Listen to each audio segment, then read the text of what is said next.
When you really break it down, there are only two groups of people in the world.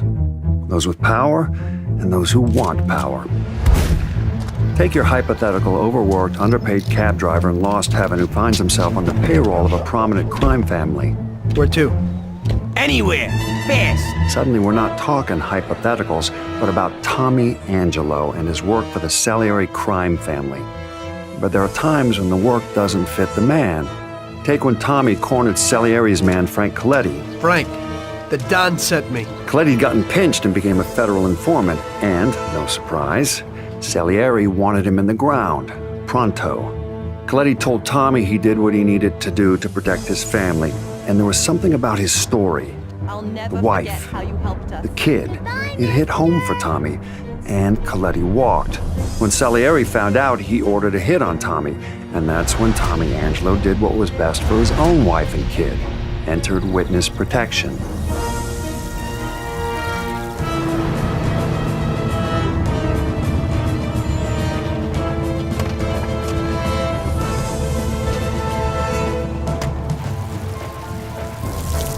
Mr. Angelo?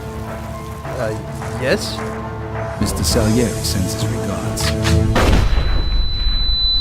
You saw this type of thing happen again in Empire Bay years later. Different circumstances, different people, but consistent. And of course, that would be the events that went down with Vito Scaletta and Joe Barbaro. Remember the wise guys we used to see when we was kids? Yeah, why? The guy we're meeting here is one of them. Scaletta hoped working for the mob would allow him to provide a better life for his mother and sister. Yeah. Where'd you get all this money, Vito? Scaletta and Barbaro were like brothers. In those days, you were hard-pressed to be able to hire one and not end up with the other at his side. You have to understand, the mob's a group of people who do just about anything to get what they want. Sure, they may throw around words like family, but there's no such thing as loyalty in their world, not really. What'd they tell you, Vito? Take care of me and all's forgiven? Scaletta and Barbaro, they were the exception to the rule. But even then, it was the thirst for power that drove them, and that's the thing that brought them down in the end. Hey, what the hell's going on? Where they taking Joe? Sorry, kid. Joe wasn't part of our deal. Which, of course, is how Scaletta ended up working out of a shithole in New Bordeaux.